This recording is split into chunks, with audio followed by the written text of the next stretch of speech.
আর সবচাইতে বড় কথা শুধু এখানে নয়, আমরা সমাজের ইসলামের বিষয়ে আমরা ধার ধারি না। আল্লাহ বলছেন ইয়া আইয়ুহাল্লাযীনা আমানু মা ইয়ারতাদ্দা মিনকুম আন দীনি, হে ঈমানদারগণ তোমরা যদি আমার দিন থেকে চলে যাও, আমার দিন মানবে না, কোরআন হাদিস মোতাবেক জীবন সাজাবে না, না সাজাও, আমি আল্লাহর কোনো পরোয়া নাই, আমি আল্লাহর অভাব নাই যে তুমি আমার নামাজ না বলে তুমি আমাকে সেজদা না দিলে আমি আল্লাহর অভাবে আমার ওখানে অভাব পড়ে যাবে, এমনটা নয়। মা ইয়ারতাদ্দা মিনকুম আন দীনি, যে ব্যক্তি আমার দিন থেকে সরে যাবে, ফাসাউফা ইয়াতি আল্লাহু বিকওমিন, ও সিরেই আল্লাহ এমন একটা জাতি আনবেন, ও সিরেই ফাসাউফা ইয়াতি আল্লাহু বিকওমিন, ও সিরে আল্লাহ এমন একটা জাতি আনবেন ইউহিব্বুহুম ওয়া ইউহিব্বুনাহু, আল্লাহ তাদেরকে ভালোবাসবেন এবং তারাও আল্লাহকে ভালোবাসবে, এই জাতি আনবে, এই জাতি আল্লাহ আনবেন। আল্লাহ অন্য জায়গায় আবার বলেন ওয়াস্তাবদিল কওমান গায়রাকুম ওয়া লা তাদুররু শাইআন, আমি তোমরা আমার দিন মানবে না, ধর্ম মানবে না, কোরআন হাদিস মোতাবেক জীবন সাজাবে না, আমি তোমাদেরকে বাদ দিয়ে এমন একটা জাতি আনবো, তোমরা ওই জাতির যদি বিরোধিতা করো কোনো দিনই ওই বিরোধিতা করে তাদের ক্ষতি করতে পারবে না।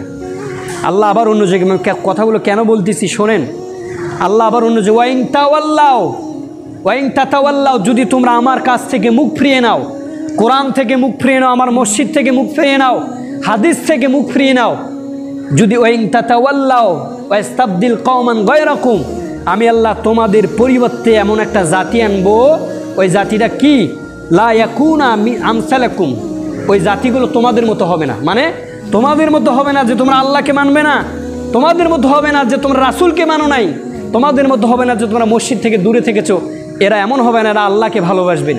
এখানে সবচাইতে বড় কথা হচ্ছে আপনি মুসলমানের ঘরে জন্মগ্রহণ করেছেন বিদায় আল্লাহ আপনার দায়িত্ব নিয়েছে, হ্যাঁ নিয়েছে, কিন্তু আপনি যখন আল্লাহকে মানবেন না তখন আল্লাহ আপনার কাছ থেকে বুক ফিরিয়ে নেবে। ওমান আরাদান যিকরি ফাইন্নাহু মাঈশাতান, যে ব্যক্তি আল্লাহর স্মরণ থেকে মুখ ফিরেন তা আল্লাহ তার জীবিকাকে সংকীর্ণ করে দেন, তার পিছে একটা শয়তান লেলিয়ে দেন। আল্লাহ স্মরণ থেকে মুখ ফিরিয়ে নিলে আপনার এই যে আজকে বাংলাদেশে মুসলমান মার খা দিছে না, মুসলমান মার খায় না, কেন মার খা দিছে? কারণ এই মুসলমান, বাংলাদেশের মুসলমান আল্লাহকে সন্তুষ্ট করতে পারে না। এখন আমি আপনাকে বলি, আমি জানি না আপনাদের সমাজে কতগুলো ঘর রয়েছে, কতজন মুসল্লি, এখন বলেন আপনারা নিজেরা জানেন যে আপনাদের সমাজে এতগুলো মুসল্লির ঘর, এতটা মুসল্লির সংখ্যা, এখন বলেন আজানের আগে কতটা মুসল্লি আসে, এটাকে আল্লাহকে সন্তুষ্ট করা হলো না আল্লাহকে রাগান্বিত করা হলো? আপনারা নিজেরা বলেন, আমি বলবো না, আপনারা নিজেরা বলেন। এর পরিবর্তে আল্লাহ জাতি আনবেন না কেন? এর পরিবর্তে আল্লাহ কেন জাতি আনবেন না? এই বাংলাদেশের মধ্যে কত পার্সেন্ট মুসলমান ধরেছেন যে 93 কেন 97% মুসলমান বলেছেন। এই 97% মুসলমানের মধ্যে 20% মুসলমান কি আল্লাহকে ঠিকভাবে মানে? 97 বাদ 20% মানে আল্লাহকে ঠিকভাবে, 10% মানে আল্লাহকে ঠিকভাবে, কেউ মানে না। তাহলে আল্লাহ এই মুসলমানের উপরে জুলুম নির্যাতন চাপিয়ে দিবে না তো কোন মুসলমানের উপরে?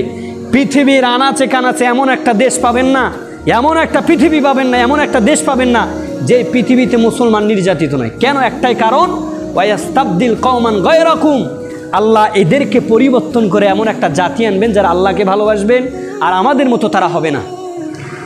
বিশ্বাস যদি না হয় আপনাদেরকে উদাহরণের জন্য বলি, অনেক হিন্দু ধর্ম থেকে অনেক হিন্দু ইসলাম ধর্ম গ্রহণ করে না ভাই? করে কি না? খ্রিস্টান ধর্ম থেকে ইসলাম ধর্ম গ্রহণ করে কি না? বৌদ্ধ ধর্ম থেকে ইসলাম ধর্ম গ্রহণ করে কি না? নাসারা ধর্ম অর্থাৎ খ্রিস্টানদের, হিন্দুদের, ইহুদিদের যত ধর্ম রয়েছে ইসলাম ধর্ম বাদ দিয়ে ইসলাম ধর্ম গ্রহণ করে না তারা? ইসলাম ধর্ম গ্রহণ করে তারা ইসলামের দাওয়াতি কাজ চালায় না? কিছুদিন আগে ফেসবুকে একটা স্ট্যাটাস দেখেছিলাম, দুই ভাই, জার্মানির সম্ভবত হতে পারে, দুই ভাই গবেষণা করছে যে আমরা কেন পৃথিবীতে আসলাম, কি কারণে আমরা পৃথিবীতে আসলাম।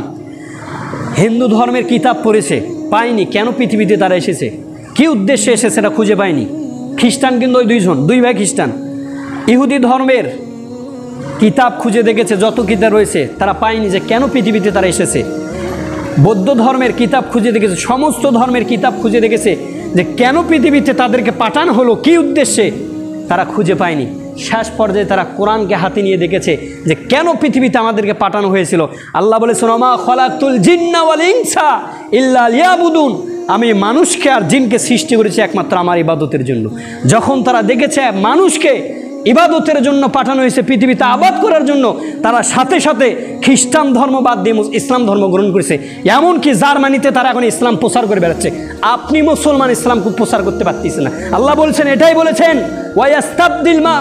ওয়াস্তাবদিল কওমান গায়রাকুম, আমি আল্লাহ তোমাদের পরিবর্তে এমন একটা জাতি আনবো, তারা আমার দ্বীনের কাজটা আমি আল্লাহ ওদের দ্বারাই পরিচালন করে নেব। তোমার উপরে জুলুম চাপিয়ে দিব। আল্লাহ এটাই বলেছেন।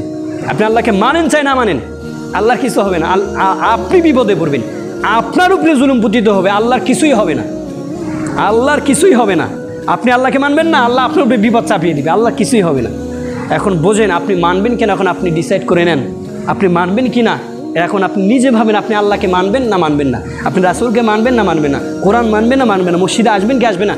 এখন আপনি না আসবেন না, তো এইরকম জাতিকে অন্য জাতি ইসলাম ধর্মের কাজ করবে, আর আল্লাহ আপনার উপরে বিপদ চাপিয়ে দিবে। এটা আপনি ডিসাইড করবেন। এখন এই আলোচনাটা বলার কারণ, এইটুকু আলোচনা কেন করলাম বিশ্বাস করবেন, আল্লাহর কসম করে বলি, আল্লাহর কসম করে বলি, এই 97% মুসলমানের দেশে এমন একটা মসজিদ পাওয়া যায় না যেটা খুতবার আজানের আগে ভরে যায়।